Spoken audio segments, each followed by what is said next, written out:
So we'll turn to Psalm 77. Psalm 77.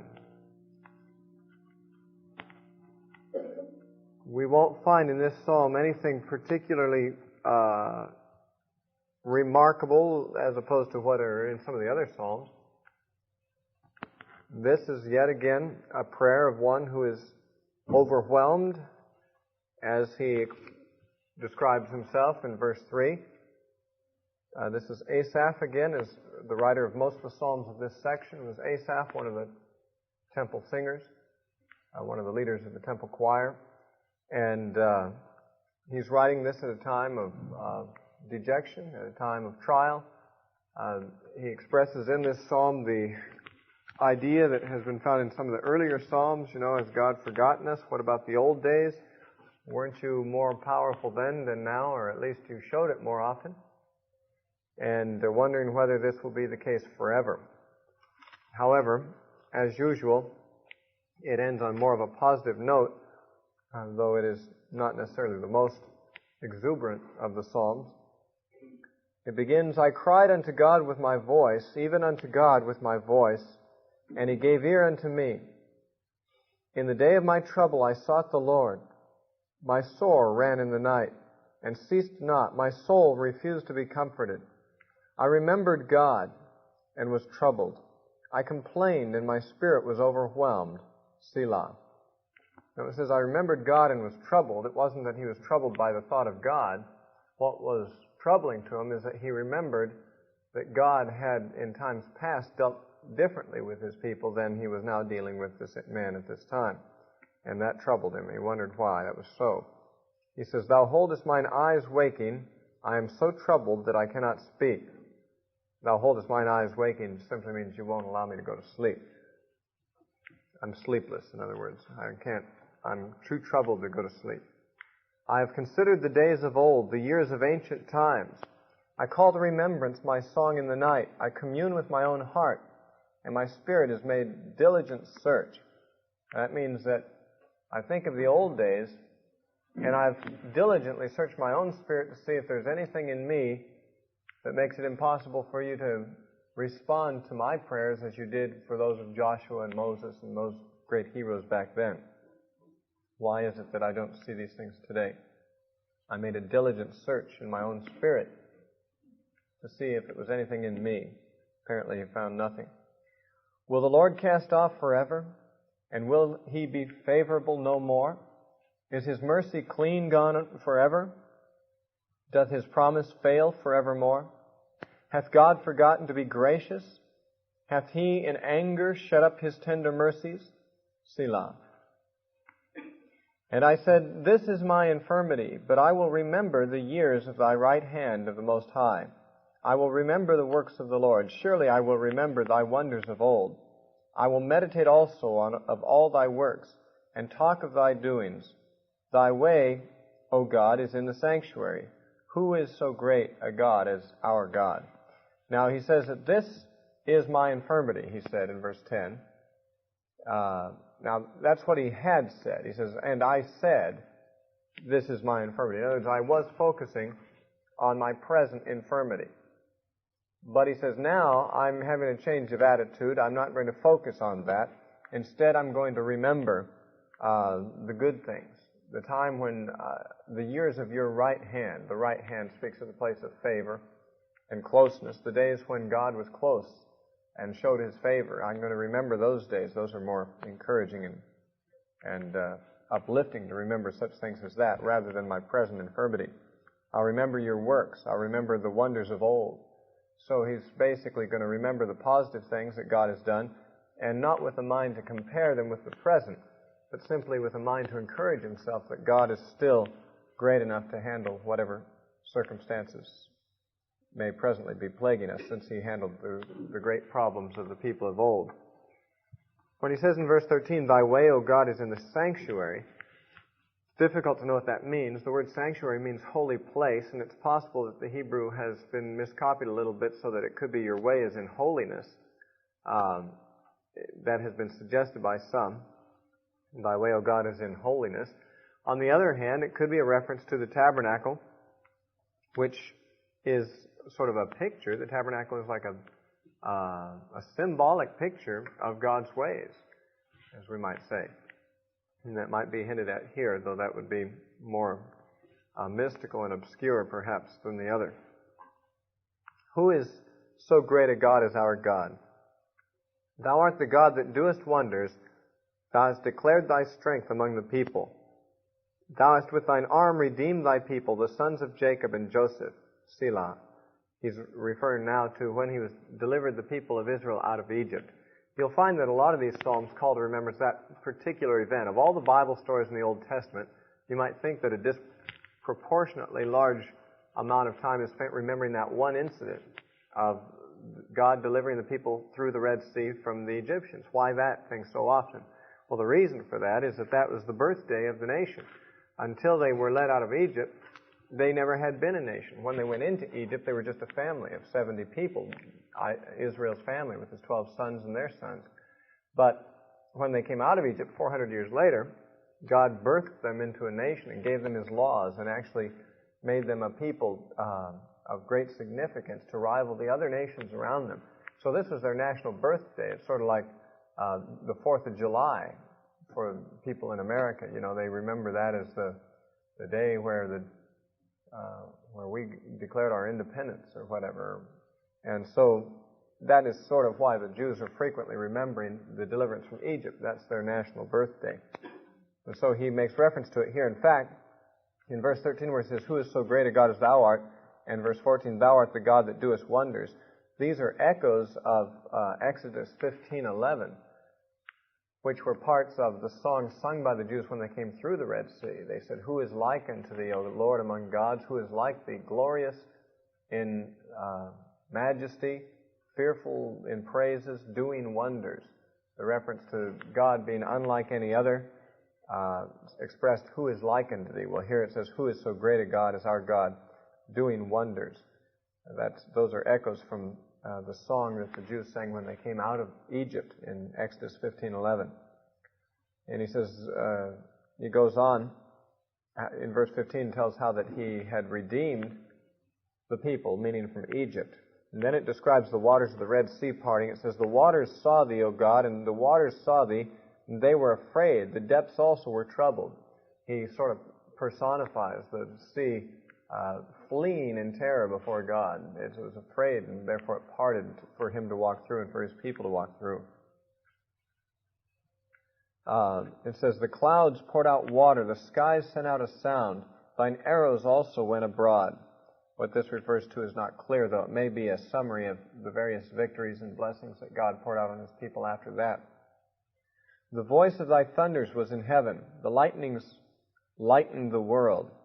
The earth trembled and shook, which probably refers more than anything to the Mount Sinai when the law was given, although it could still be a figurative reference to what happened when Egypt fell and when the children of Israel left Egypt. Thy way is in the sea, and thy path in the great waters, and thy footsteps are not known. Thou leddest thy people like a flock by the hand of Moses and Aaron. Sort of an anticlimactic ending, perhaps it would seem.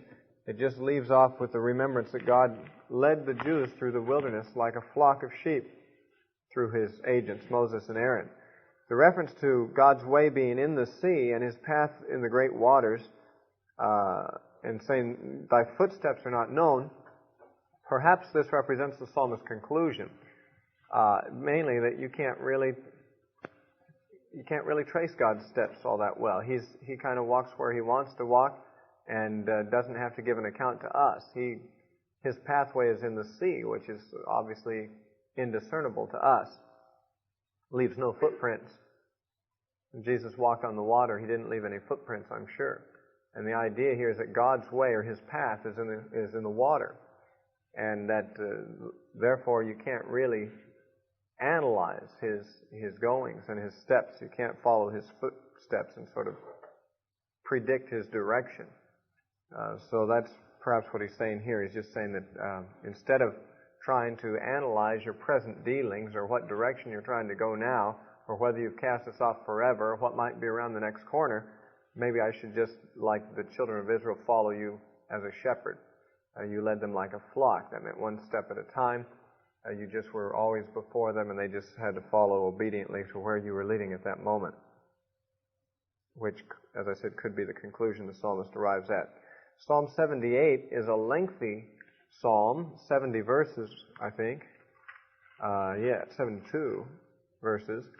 And it recounts a certain part of Israel's history. But this is history with a purpose. It's not just history for the sake of retelling the story.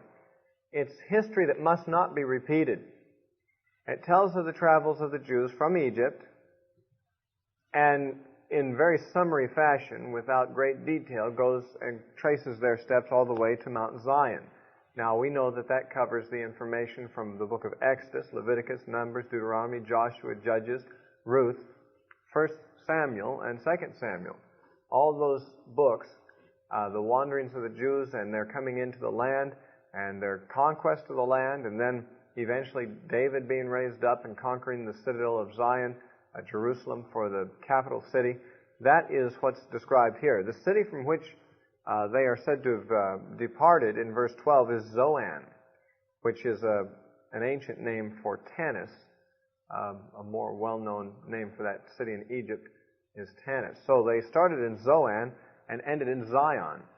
And so you might call this psalm From Zoan to Zion, if you wished. And it tells about their travels, but again, the telling of the story is not just to remind people of what happened, but to remind them so that they don't repeat the mistakes that the children of Israel made, largely the rebellious refusal to take into account God's authority and to respond to God's goodness. One of the underlying themes of this narrative is that whereas when Jacob died, he seemed to give a certain amount of prominence to Ephraim, Joseph's son. You might remember of Jacob's 12 sons, the one who seems to have pleased him most was Joseph. Joseph was the one who got sold into slavery in Egypt and later saved the whole family from famine.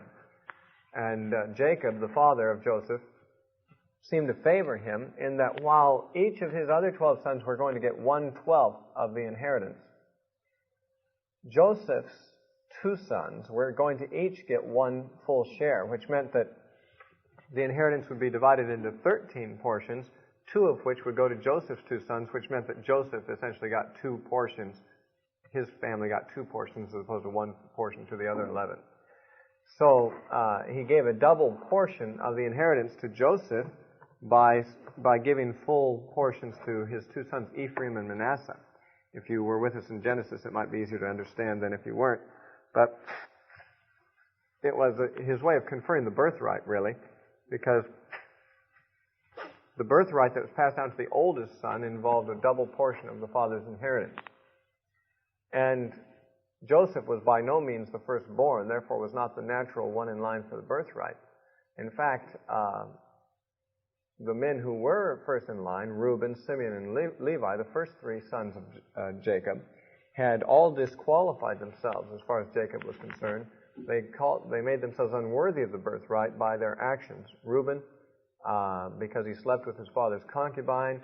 Simeon and Levi, because they angrily wiped out the whole city of Shechem and caused a big problem for Jacob. And therefore, the next son in line was Judah.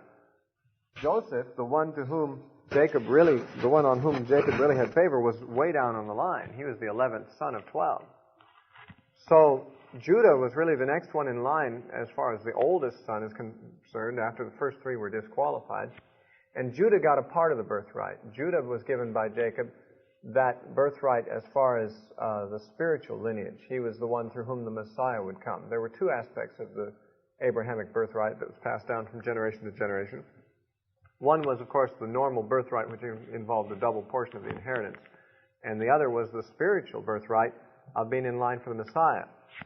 Well, Jacob divided up that birthright.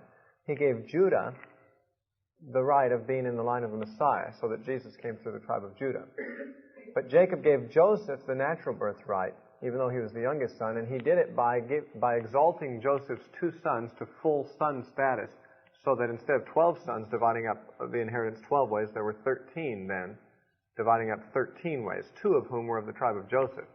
So Joseph's tribe got 2 portions, is how it worked out. Now, one of Joseph's sons was Ephraim, and Ephraim's tribe became the prominent tribe besides Judah. Actually, you remember when the kingdom split in the days of Rehoboam, 10 of the tribes went north, or actually started a northern confederacy, and 2 stayed down south.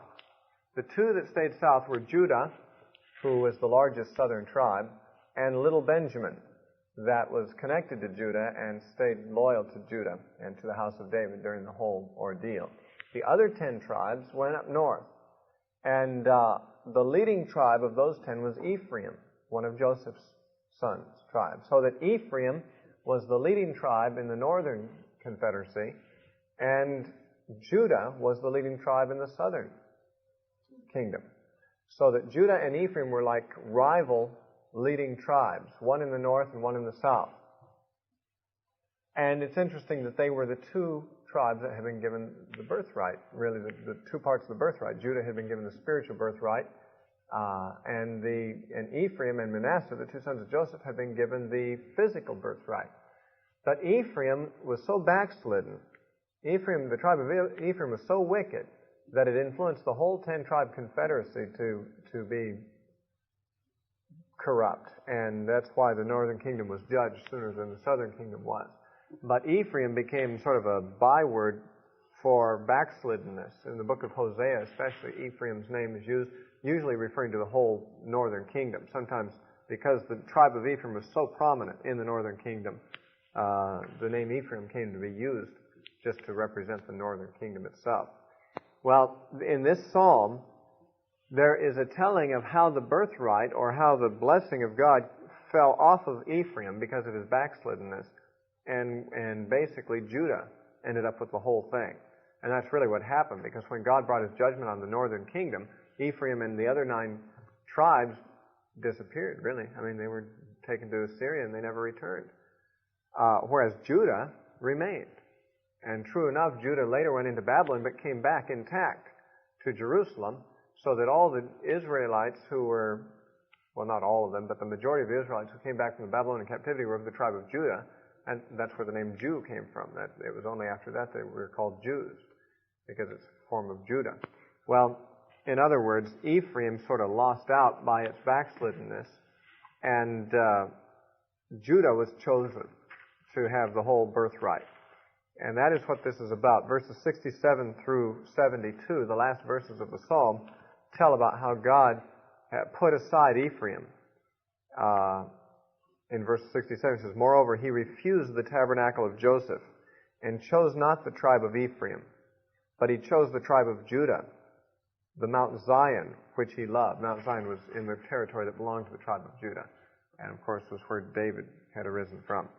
So this psalm tells about how Ephraim was rejected, how in Jacob's mind he had given certain honors to Ephraim, to Joseph's tribes, but they kind of lost it through rebellion. It would seem that when they left Egypt, Ephraim was somewhat dominant still among the tribes, but it says in verses 9 through 11 here in this psalm, it says, "The children of Ephraim, being armed and carrying bows, turned back in the day of battle. They kept not the covenant of God. They refused to walk in his law, and they forget his works and his wonders that he had showed them." Which gives us the reason why he didn't choose them. Why, in spite of Jacob's choice of them, God did not honor them, because they turned back, it says, in the day of battle. Now, there's really not any case in the Old Testament that records the tribe of Ephraim turning back in the day of battle. But it's probably a metaphor, really, just of they didn't keep the faith. In the day of conflict, when they were tempted to turn away from God, they turned back. They turned back to the idols and so forth. And that's what's indicated in verse 10. They kept not the covenant of God and refused to walk in his law. In fact, the Ephraimites were quite militant. They were very hot-headed and angry tribe, and they got mad at Gideon for not inviting them along and almost wanted to kill him because they wanted the taste of blood so much. They weren't cowardly in battle, but they were not valiant toward God, that's for sure, and that was why they were rejected.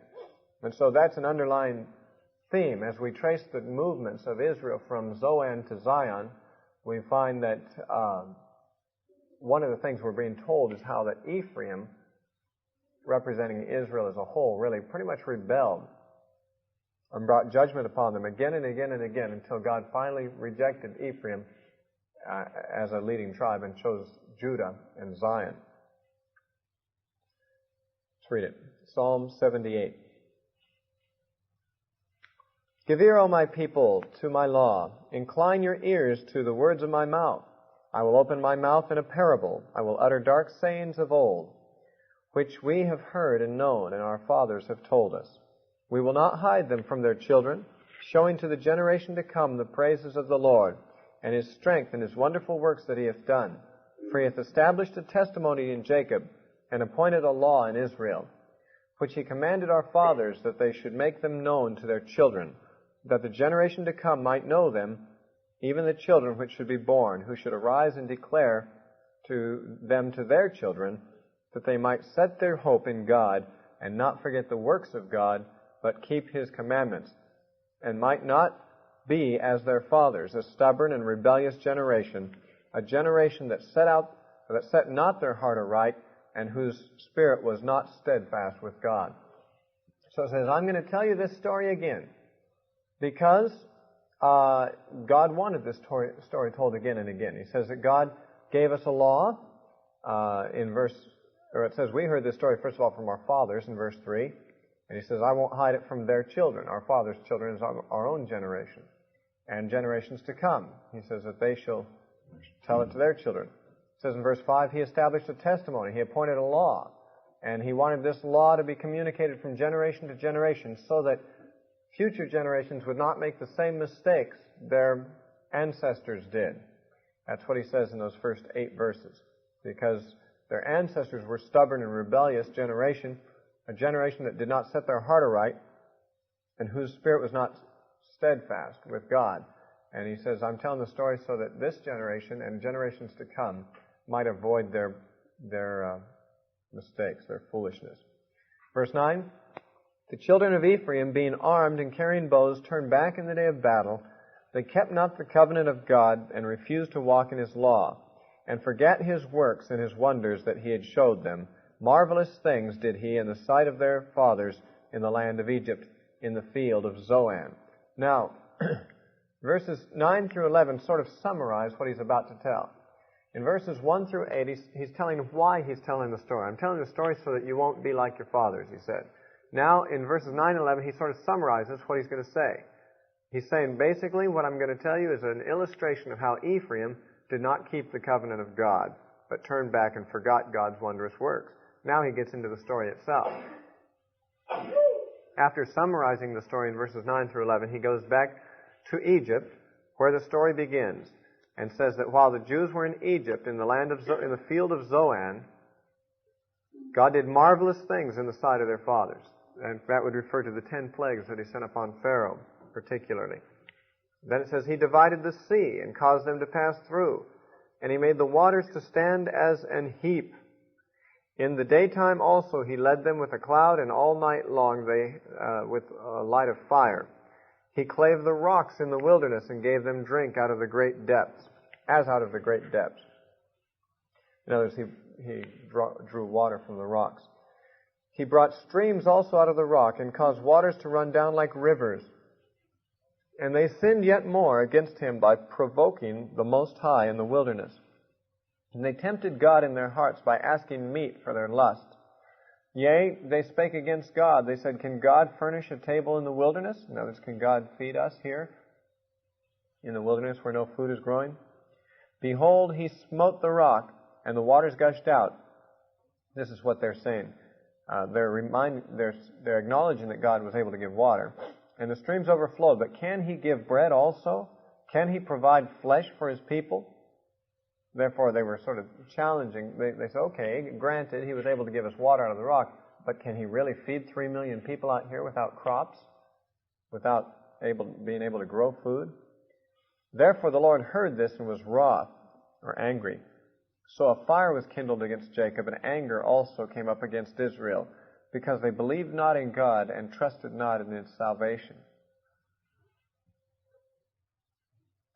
Though He had commanded the clouds from above, and opened the doors of heaven, and had rained down manna upon them to eat, and had given them of the corn of heaven. Man did eat angels' food. He sent them meat to the full. He caused an east wind to blow in the heaven, and by his power he brought in the south wind. He rained flesh upon them as the dust, and feathered fowls like the sand of the sea, and he let them fall in the midst of the camp round about their habitations. Now it says here that this complaining about God, not just wondering whether God could furnish a table in the wilderness, whether God could feed them out there, this complaint took place although he had already rained manna on them. That's what is indicated right there in verse 24. He had rained down manna already. They already had seen him able to provide bread. But they were asking for meat now. And we remember the story, how that after they'd eaten manna for a while, they were tired of manna, and they asked if they could have meat. And God said, yeah, I'll send you meat until it's coming out your noses, he said, literally. He said that. And so he sent quail. And the quail came, and they were so numerous that they fell to the ground, where apparently they began to rot. And they were stacked on the ground 3 feet deep all around the camp. I mean, all around the camp. It's about a day's journey in every direction. I mean, it was just like a land just covered with quail several feet deep, rotting. And the people who were ravenous for meat ate them, but the Bible says that while the meat was still in their mouth, God smote them with a plague, probably due to the rotting flesh and all, that they became sick from it. And that was a judgment from God for their lustfulness and their lack of trust in God. It says, for they did eat and they were filled, verse 29. For he gave them their own desire. Now, that is, he gave them what they asked for. In Psalm 106 and verse 15, we have another psalm telling the same story again. Actually, there's more than a few that do. But in this particular one, Psalm 106, describing the same thing, it says in verses 14 and 15, but they lusted exceedingly in the wilderness and tempted God in the desert, and he gave them their request, but sent leanness unto their soul. That's Psalm 106:15. Speaking about when he gave them meat, he gave them their request, but sent leanness to their soul. A lot of times God will answer our prayers, even selfish prayers, unfortunately, even though those will cause us spiritual harm. God usually will not answer such prayers. If prayers are going to hurt us to be answered, God often won't answer them at all. And that's why some of our prayers aren't answered, because we're asking for things that God knows wouldn't be good for us. But if we're stubborn and rebellious and constantly asking him for things to satisfy ourselves instead of him, as a part of his chastening upon us, he may just give us what we ask for, so that we can experience the leanness of soul, the spiritual leanness, spiritual dryness that will result from the fruit of the things we've asked for. And that's what he did for them. Again and again and again they complained that they didn't feel he was giving them what they wanted. So he finally gave it to them. He gave them their request, but with it they experienced a spiritual leanness. And so here also in verse 29, he gave them their own desire. Now verse 30, they were not estranged from their lust, that is, they didn't put their lusts away from them. But while their meat was yet in their mouths, the wrath of God came upon them, and slew the fattest of them, and smote down the chosen men of Israel. For all this they sinned still, and believed not his wondrous works. For his wondrous works, that is, in spite of his wondrous works, they didn't believe. Therefore their days did he consume in vanity, and their years in trouble. Vanity means emptiness. He consumed their days and their years in emptiness, meaning empty wandering through the wilderness. They spent 40 years just wandering around. He was just waiting for that whole generation to die off so he could take in their children into the promised land. So he just kind of consumed their whole life with empty wandering. When he slew them, then they sought him, and they returned and inquired early after God. And they remembered that God was their rock, and that the high God their Redeemer. Nevertheless, they did flatter him with their mouth, and they lied to him with their tongues. For their heart was not right with him, neither were they steadfast in his covenant. That is, every time he'd smite them and send a plague and kill them, they'd repent, apparently. But their repentance was lies. They were just flattering God. They'd praise him with their mouths and say, we repent, but in their heart, it was not right. They weren't steadfast. That means immovable in his covenant. But he, being full of compassion, forgave their iniquity and destroyed them not. Yea, many a time turned he his anger away and did not stir up all his wrath. Now, he did stir up his wrath and sent plagues on them many times. It says how many times he did not stir up all his wrath. Many times he turned his anger away. For he remembered that they were flesh. As in Psalm 103,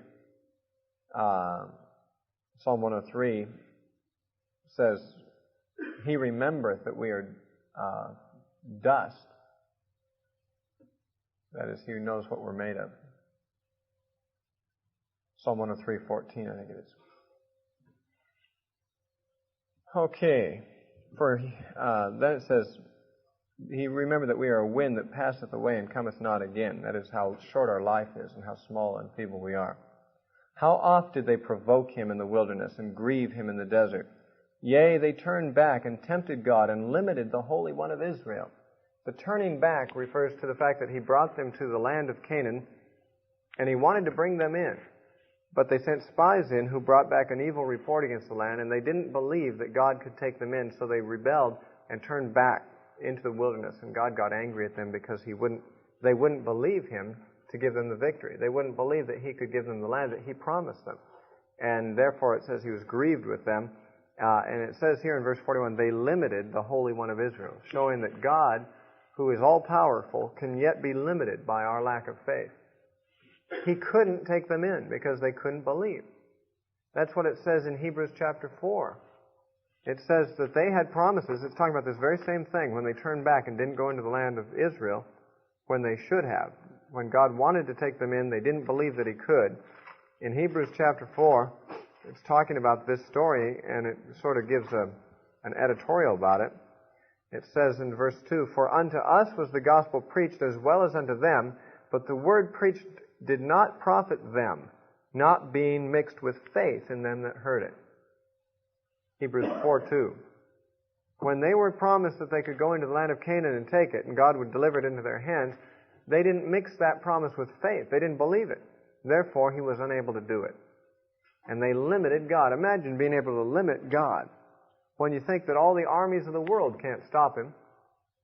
When he decides to move and judge the world, no weapons of war, no money, no anything can hold him off.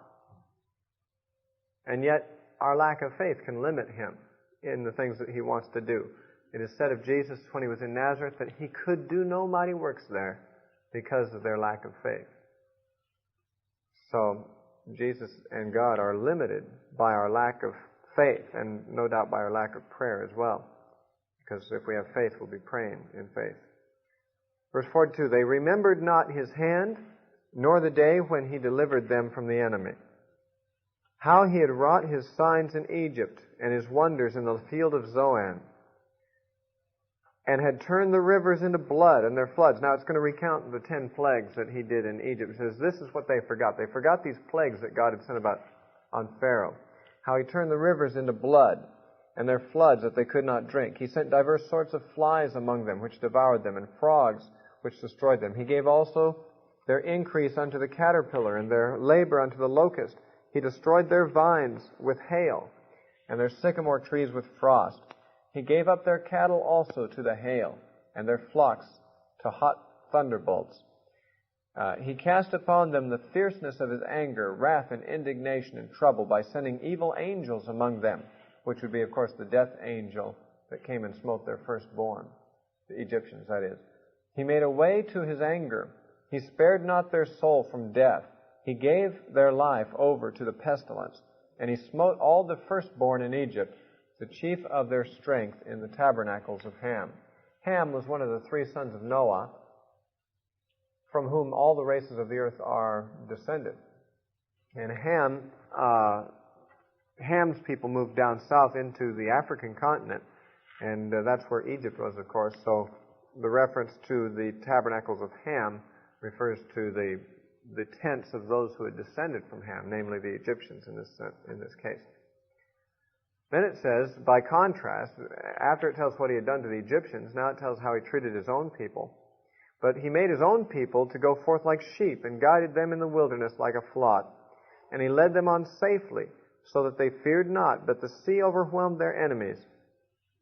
And he brought them to the border of his sanctuary, or his holy place, probably meaning Israel. And even to this mountain, meaning Zion, which his right hand had purchased. He cast out the heathen also before them, and divided them an inheritance by line. That is, the borders that he gave after he cast the Canaanites out of the land. He gave each tribe an inheritance with borders. And he made the tribes of Israel to dwell in their tents. Yet they tempted and provoked the Most High God, and kept not his testimonies. Even after Joshua's day, when they came into the land, it says they still tempted him, which would be the days of the judges primarily. And even after that, after David's time and Solomon's time when the kingdom divided, then they did more. Now this psalm was written a long time later. So this psalmist could look back not only to the days of the wilderness wanderings and the days of the judges, but also the days of the kings. And you know those days of the kings were days of idolatry and God's wrath being sorely tried, his patience being tried. And it says, for they provoked him, even after they were in the land, to anger with their high places. That's verse 58. Well, actually I missed verse 57, which is important. They turned back and dealt unfaithfully like their fathers, and they turned aside like a deceitful bow. A deceitful bow must mean a bow such as a warrior uses, a war bow, which has maybe become warped. Maybe because it's gotten wet or something, and indiscernibly it's gotten a little bit warped, and it doesn't shoot an arrow straight anymore. It's deceitful. It looks like it's going to work, but when you shoot an arrow, it just isn't. It's not right on. It's got sort of a twist to it, so the arrow doesn't fly true. He says that's what they were like. God intended for the arrows of his word to be shot forth from them into all the world. But their own treachery against God caused them not to shoot the arrows straight into the world. In fact, they didn't even live straight themselves. And so he compares them that they turned aside like a deceitful bow. For they provoked him to anger with their high places, and moved him to jealousy with their graven images. The high places were where the altars to the false gods were. And God heard this. He was wroth, and greatly abhorred Israel, so that he forsook the tabernacle of Shiloh, the tent which he placed among men. Now this is a reference to what happened in the days of Samuel and Eli, that God forsook the Jews. This was near the end of the period of the Judges. He forsook them in that he let the Philistines capture even the ark. You remember the story? And the Philistines kept the Jews under tribute in bondage for a long time. And for a while, the Philistines even owned the ark. They had captured it. However, everywhere the ark went, it caused trouble for the Philistines, and that's what's about to be described here, down to verse 66. It said, but the Philistines destroyed the tabernacle in Shiloh and took the ark from it. Not from it. They took the ark in battle, then they destroyed the tabernacle at the same time. It says, and they delivered his strength into captivity and his glory into the enemy's hand, meaning the ark. He gave his people also unto the sword, and he was wroth with his inheritance. Fire consumed their young men, and their maidens were not given to marriage. Their priests fell by the sword. That was Eli's two sons, Hophni and Phinehas, were killed on that occasion when the ark was captured. Their priests fell by the sword, and their widows made no lamentation. You might recall that, I believe it was Phinehas, one of the two sons of Eli, had a wife who was pregnant at the time, and when she heard about the death of her husband, she went into labor and died in childbearing. And the son's name, who was born, was named Ichabod, which means the glory is departed, representing the fact that the ark had been taken. The glory of Israel was gone. But the wife made no lamentation simply because she died. She didn't have time to lament. Meaning, it doesn't mean she wasn't sorry. She was grieved when she heard of her husband's death, but lamentation usually referred to actually a prolonged period of lamenting over dead people. But these men had no widow to lament them, because at least in one case the widow died also. Then the Lord awakened out of his sleep, and like a mighty man that shouteth by reason of wine, like a man who's gotten drunk and is getting aggressive. In other words, God got aggressive all of a sudden toward the Philistines, meaning, and it's going to tell how that God's wrath was kindled against the Philistines when wherever the ark went, boils broke out, or actually hemorrhoids broke out on the private parts of the Philistines in that city, so that everywhere the ark went, it caused trouble. So they finally were bringing it to a third or fourth city after it had done this in 2 or 3 already. And the people of that city came out and said, "Don't bring it here. We don't want it because it causes too many problems," namely in the form of hemorrhoids that were caused as part of a plague that God sent. Probably bubonic plague is what caused it. But it says in verse 66, He smote His enemies in their hinder parts, which is referring to the hemorrhoids and their buttocks. He smote His enemies on their hinder parts. He whipped their butts, is what it's saying, really. But really, the actual reference is to the fact that literally their hinder parts were affected by this plague that God sent upon them. And He put them to a perpetual reproach. Now, He doesn't carry the history of that particular incident any further, although we know from the record in 1 Samuel that the ark was then returned to the Israelites and put in Nob, or not in Nob, that's where the tabernacle was later set up again, but in the house of Obed-Edom, the ark was set up until David came and brought it to Zion. And so it skips over from verse 66 to 67. It skips over the time where the ark was in the house of Obed-Edom and skips up to the time where God chose Mount Zion by giving it into the hand of David for the building of the temple and bringing the ark there. Verse 67. Moreover, He refused the tabernacle of Joseph and chose not the tribe of Ephraim, but chose the tribe of Judah and Mount Zion, which He loved. And He built His sanctuary like high palaces, like the earth which He hath established forever. He chose David also His servant, and took him from the sheepfolds. From following the ewes great with young, He brought him to feed Jacob His people, and Israel His inheritance. So it says He chose a shepherd boy, David, to be the leader of His people, the one who had been tending pregnant sheep. That is, he had learned how to be gentle and how to take care of helpless and needy animals. And so such a man God chose to lead His people. So He fed them according to the integrity of His heart and guided them with skillfulness of His hands. So we see then that God mercifully, in spite of all the rebellions recorded against them, He mercifully brought them a good ruler and gave them a capital city in Jerusalem and all. But the idea is He rejected Ephraim because of all the rebellion. He chose Judah instead, the tribe, to be the ruling tribe, and therefore let us not repeat their mistakes. Now, Psalm 79 is like another psalm that we read, the one we read last night, in fact, Psalm 74, which was written upon the destruction of the temple in Jerusalem. Psalm 74 was a lament over the destruction of that temple. Psalm 79 is also a lament over the destruction of the temple in Jerusalem. And it says, O God, the heathen are come into Thine inheritance, meaning into Israel. The heathen, the Gentiles have come in. The Babylonians came in and destroyed the temple. Thy holy temple have they defiled. They have laid Jerusalem in heaps. The dead bodies of Thy servants have they given to be meat for the fowls of the heaven, the flesh of Thy saints unto the beasts of the earth. Their blood have they shed like water round about Jerusalem, and there was none to bury them. We are become a reproach to our neighbors, a scorn and derision to them that are round about us. How long, Lord, wilt Thou be angry? Forever?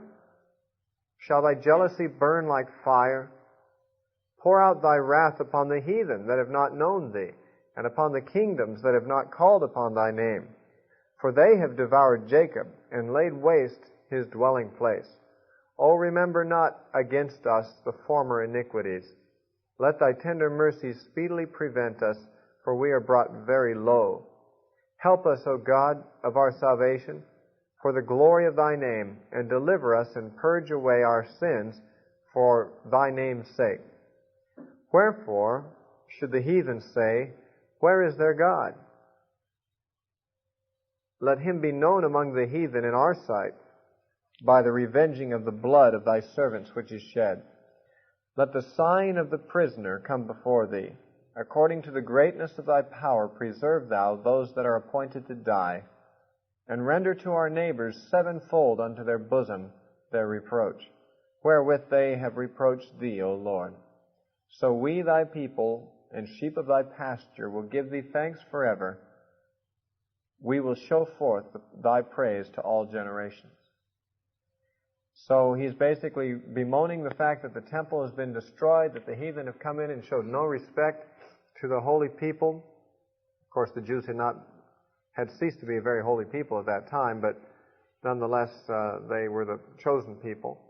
And the heathen had come in and wiped them out and destroyed their temple, and he now calls out an imprecation upon them in verse 6, pour out your wrath upon them. And he says, when you've judged them, then we'll follow you like sheep again. Notice how many of these psalms in this that we're covering right now talk about Israel as a flock. All the last three have, and they all close with a reference to Israel as a flock. Psalm 77 closed with the statement, Thou leddest Thy people like a flock by the hand of Moses and Aaron. Psalm 78 ended with, He chose David also His servant and took him from the sheepfolds, from following the ewes and so forth, to feed Jacob His people, calling them a flock of sheep. And now this one ends also with reference to Israel being God's flock, His sheep. At this point, the cassette tape was stopped and turned over to record on the second side. Saved. That seems to be a refrain that comes up 3 times in the psalm, verses 3 and 7 and 19.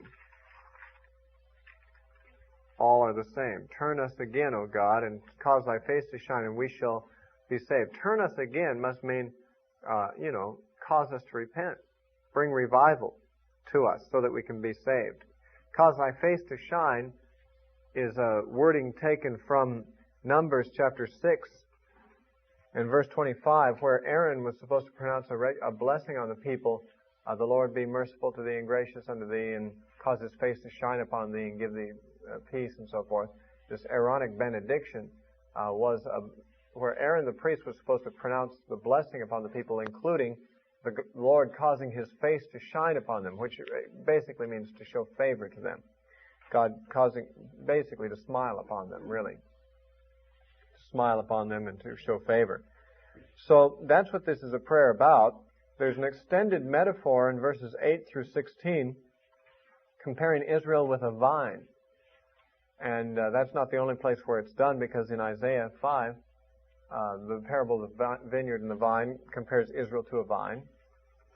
Jesus, however, in John 15 said, I am the true vine, and my Father the husbandman, indicating that what Israel was metaphorically supposed to be, Jesus really was. What Jesus lived up to all the things that Israel was supposed to be. A vine is supposed to bear fruit. Israel never bore fruit, but Jesus does. Therefore, in Isaiah 5, we find God saying He's going to destroy His vineyard and His vine because it didn't bear fruit, meaning Israel.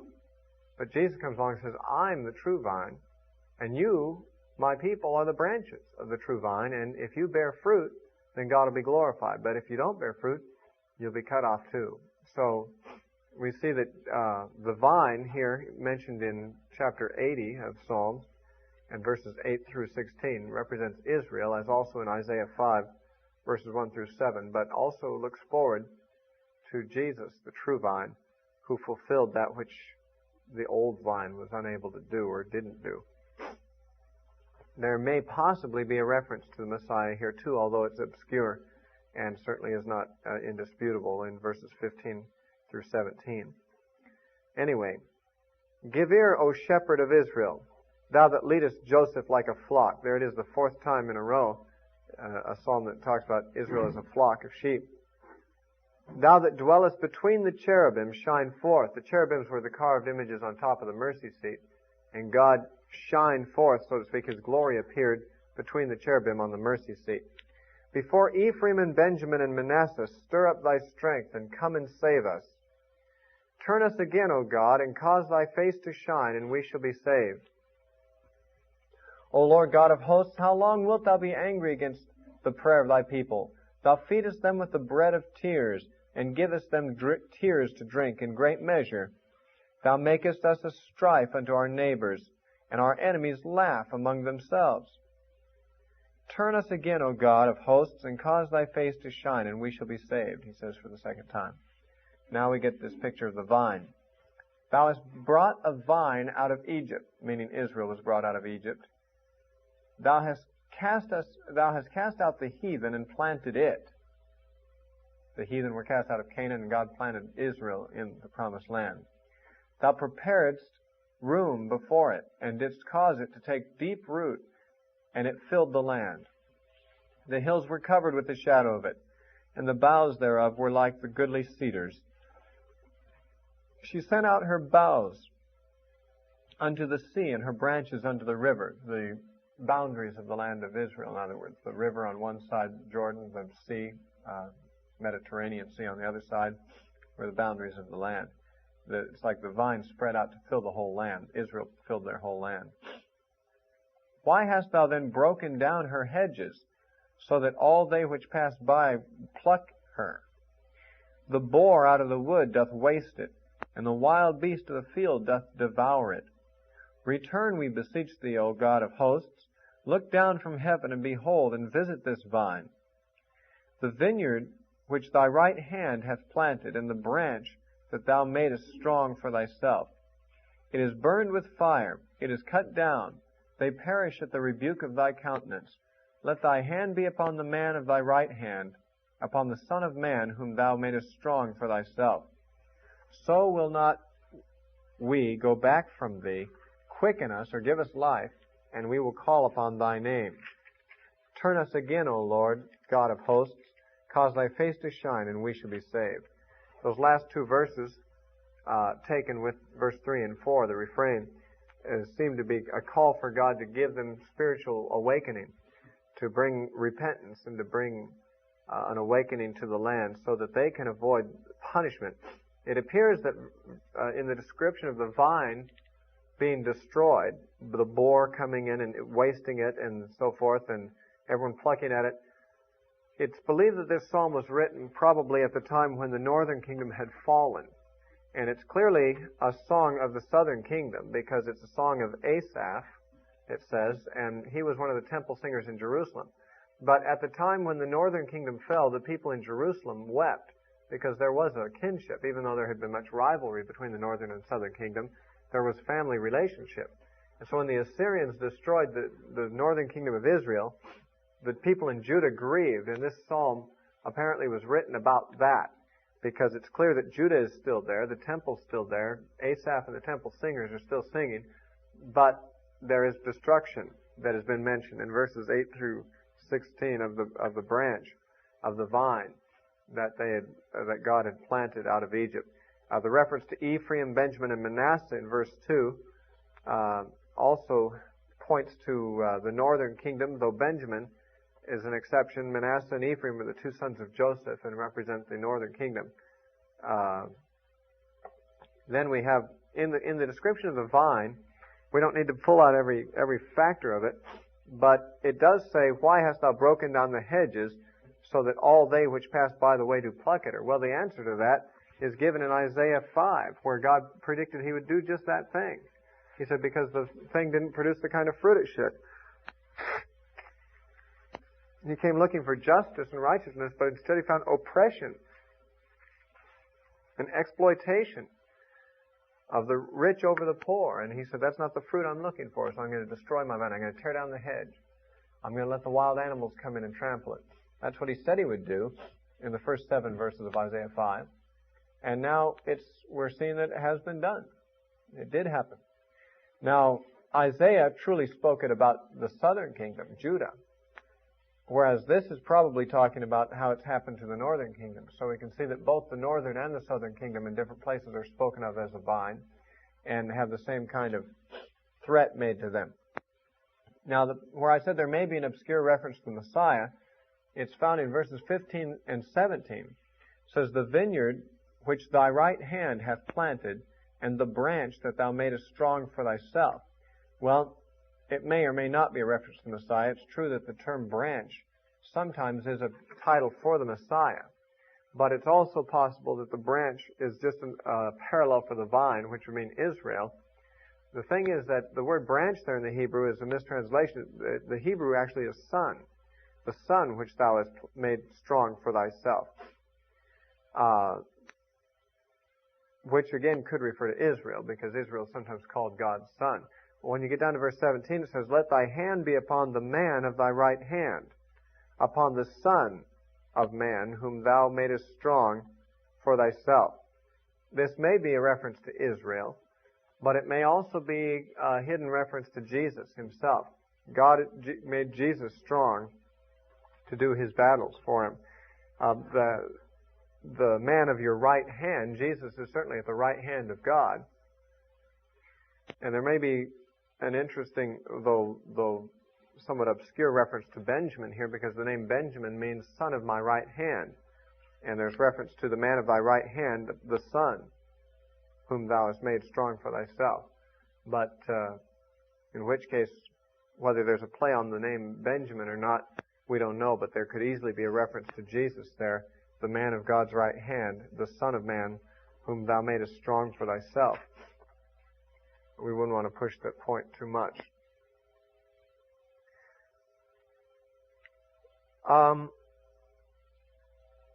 I'd like for us to go ahead and take Psalm 81, and then we'll take a break here. This is a psalm that was sung for the Feast of Tabernacles, the last feast of the Jewish calendar year. The Great Feast, it was called. It was a time, it celebrated their last month of the year. Trumpets were blown, and people would live out in the streets in tabernacles or booths that they'd build, and they'd sing a lot, and there was a 7-day long feast, 7-day long festival. And this was written for that time, apparently. There's inherent information in it that points to that fact. It says, sing aloud unto God our strength, make a joyful noise unto the God of Jacob. Take a psalm and bring hither the timbrel, the pleasant harp and the psaltery. Blow up the trumpet in the new moon, in the time appointed in the solemn feast day. For this was a statute for Israel and a law of the God of Jacob. That is, to do this. To keep this feast day was something that God commanded to do by a statute and by a law. This he ordained in Joseph for a testimony when he went out through the land of Egypt, where I heard a language that I understood not. The speaker is sort of putting himself back in the days of the Jews when they were in Egypt before they came out, where they lived among foreigners and heard foreign languages and so forth. He sort of pictures himself being there. God says, I removed his shoulder from the burden. His hands were delivered from the pots, that is, from the slavery there. Israel had been serving as a slave in Egypt, but God removed them, took the burden off their shoulder, and took their hands off the work that they had to be doing for the Egyptians. Thou calledst in trouble, and I delivered thee. I answered thee in the secret place of thunder, which I don't know what that refers to, unless it's perhaps the hidden top of Mount Sinai where the clouds covered it and there was thundering and lightnings and earthquakes. I proved thee at the waters of Meribah, Selah. Meribah was where the water was given from the rock. Hear, O my people, and I will testify unto thee, O Israel, if thou wilt hearken unto me. There shall no strange God be in thee, neither shalt thou worship any strange God. I am the Lord thy God, which brought thee out of the land of Egypt. Open thy mouth wide, and I will fill it.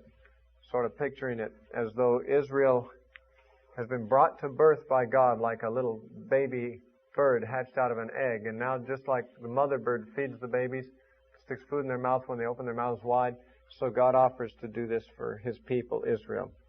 But my people would not hearken to my voice, and Israel would none of me. That is, didn't want anything to do with me. So I gave them up unto their own heart's lust, and they walked in their own counsels. It reminds us of Romans 1, how that those who didn't want to retain the memory of God, God gave them over to their own lusts. In fact, there's probably a reference in your margin to Romans 1, 24 and 26 on this verse, because Paul borrowed the language of this verse in writing the first chapter of Romans. How that the Jews who knew of God departed from the knowledge of God, and therefore he gave them up. That's what's described here. Paul in Romans seems to be saying that the Gentiles did the same thing. They had knowledge of God from nature, but they rejected that knowledge also, so God gave them up to go their own way. Then we have this cry in verse 13, this lament really. Oh, that my people had hearkened unto me, and Israel had walked in my ways. I should soon have subdued their enemies, and turned my hand against their adversaries. The haters of the Lord should have submitted themselves unto him. But their time, meaning Israel's time, should have endured forever. He should have fed them also with the finest of the wheat, and with honey out of the rock should I have satisfied thee. Now, what he's saying there is if Israel had not rebelled as they did in the wilderness, God could quickly have conquered all their enemies. The world would have been submitted to God by now if he had had a people who were fully obedient to him.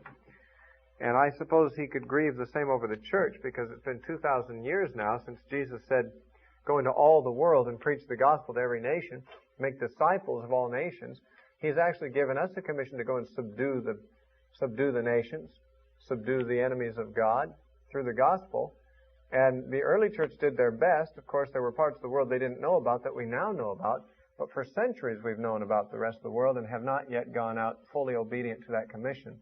And therefore, the adversaries of the Lord have not submitted to him. Not because they haven't wanted to in every case.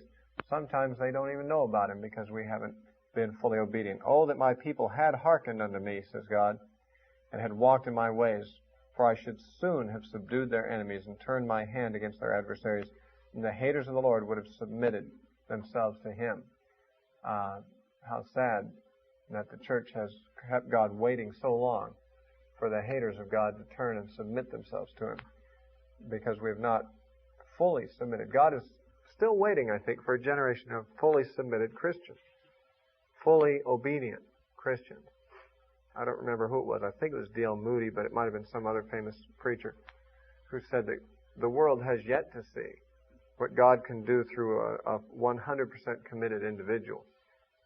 Because apparently since Jesus, at least this preacher felt, since Jesus, there's never been a 100% committed Christian.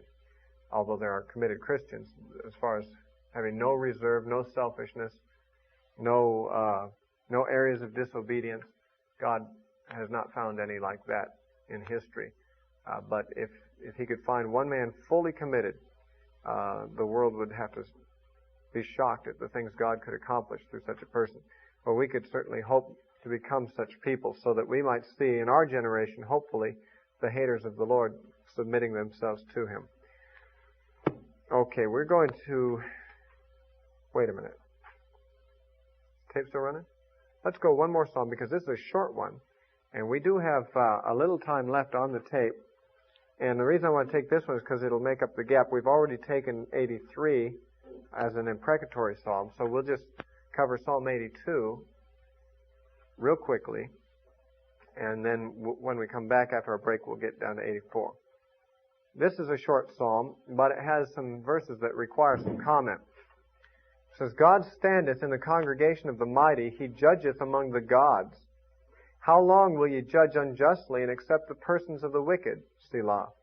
Defend the poor and fatherless. Do justice to the afflicted and needy. Deliver the poor and needy. Rid them out of the hand of the wicked. They know not, neither will they understand. They walk on in darkness. All the foundations of the earth are out of course. I have said ye are gods, and all of you are the children of the Most High, but ye shall die like men, and fall like one of the princes.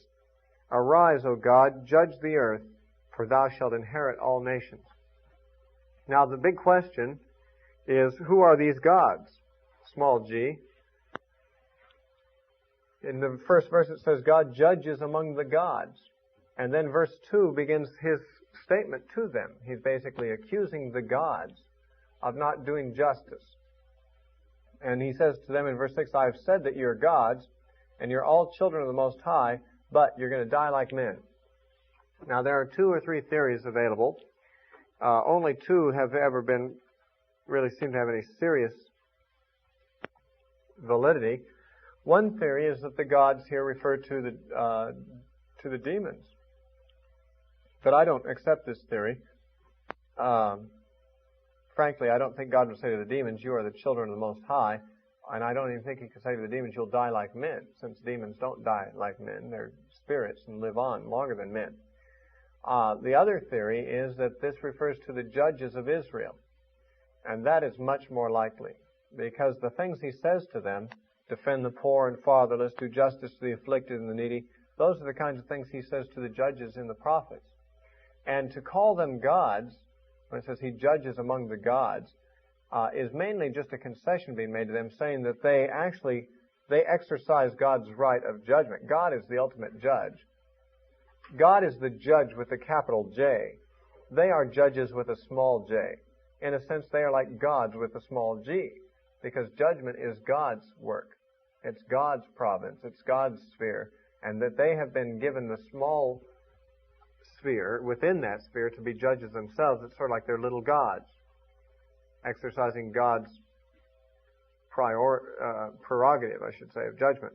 And so we could see that He could, as sort of a concession, speak of them, not literally, but figuratively, as little gods, little judges. And there is something in the Old Testament, in Exodus, that indicates that this would be a not unprecedented use of the word. If you would look at, for instance, Exodus 4,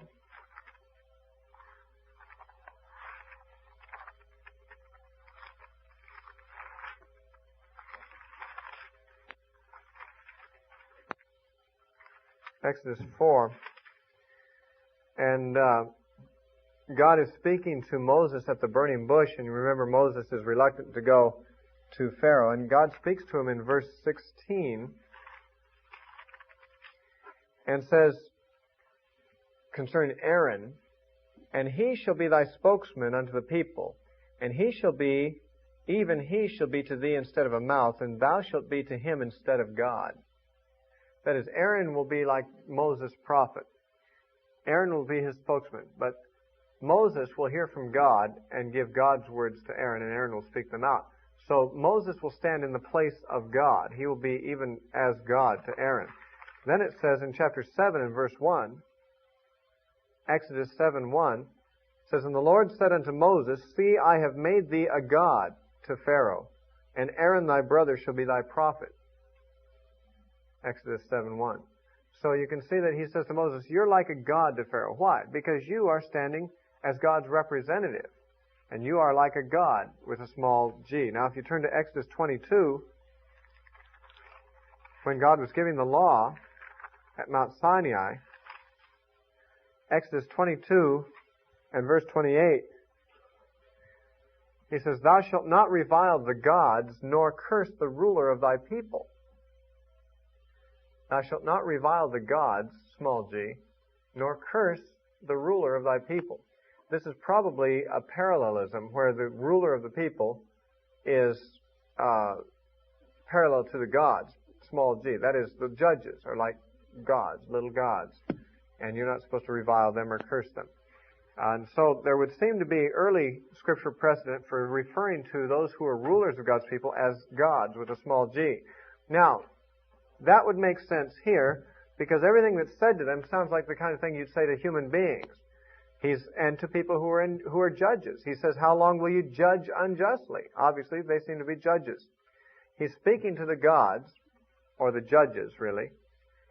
And He says, "How long are you going to be unjust judges and accept the persons of the wicked?" That is, they take bribes and they give favor to the wicked. "Defend the poor and the fatherless. Do justice to the afflicted and the needy." That's what God expects judges to do. "Deliver the poor and needy. Rid them out of the hand of the wicked. They know not, neither will they understand," it says concerning the judges. "They walk on in darkness," or maybe the needy even. "All the foundations of earth are out of course." Now, maybe what He's saying on here is that because the judges are not doing their duty, that those who are in need are walking in darkness, and the whole earth is out of balance. Now, the judges in Israel had the function of communicating God's laws. That's what a judge was. A judge was someone who would quote the law of God to people when they were trying to decide legal matters. He'd give God's verdict. And therefore, he was an instructor of the people in the ways of God. And he's saying that these judges have not been correctly representing God's law or standing for God's justice. Therefore, the world is in darkness. The world doesn't know the law of God because the judges have not been holding it forth as they should. And now he pronounces his threat to them. In verse 6 he says, even though I've said you're gods, really you're going to die like men. I said you were gods, but that was just a concession. What I was saying, and what I was really saying, is that you stand as my agents. But if you're not good agents, then you're going to die, and you'll find that you're not gods at all. You're just men, like everyone else. You're going to die. And, some people have used this scripture to try to say, especially New Age kind of people, to try to say that everyone is a god. And, Jesus quoted this verse, I said you're gods, in John chapter 10 and verse 34, when he was talking to the Pharisees. But he didn't say that they were gods. Some people have misunderstood his statement there. What is happening there is that Jesus said he was the Son of God, and that he and the Father are one, and the Jews took up stones to stone him. And he said to them, many good works have I done for my Father in your sight. For which of these good works do you stone me? And they said, for no good work do we stone you, but for blasphemy, because you being a man make yourself to be God. And he said, does it not say also in your own law, I said ye are gods, quoting from this very verse in verse 6. Doesn't your own scripture say, I said ye are gods? Then he says, if those therefore to whom the word of God came were called gods, will you stone me because I said I was the Son of God? Now what he's saying here is that you're inconsistent. You're gonna stone me to death on the technicality of a certain word I used to describe myself. I called myself the Son of God. And yet even in your own law, certain people were addressed as gods. Those to whom the word of God was given were called gods. Now he's not saying anything about people really being deities or really being gods. He's referring to this case here where God, as a concession, would speak to the judges as gods. And he's not trying to say that he's a god in the same sense that they were or anything like that. He's simply saying, you're going to kill a man for using that kind of terminology when the Word of God even uses more radical terminology than that. All I said was that I was the Son of God. The Bible even speaks to people as though they are gods. In other words, he's not trying to make a point that people are gods or anything like that. He's simply saying that it is inconsistent for the Pharisees to take up arms and to get so hostile at him because of his language and his claims about himself, since even more striking claims are made about others in the Bible itself, which the Pharisees accept the Bible.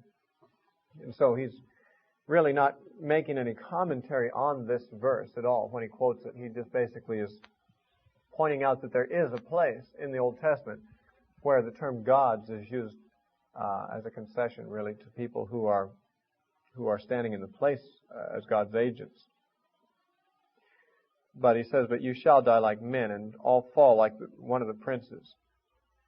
And he says, arise, O God, judge the earth, for thou shalt inherit all nations. So God is spoken about in verse 1, and he's addressed in verse 8. And in all the verses between, God is speaking. So he mentions in verse 1 that God is the judge. Then he declares in verses 2 through 7 what God's judgment is against the other judges. And then in verse 8, he calls on God to judge righteous judgment in the earth. Okay, so that's where we're going to have to quit for now. We will take our break and come back to Psalm 84.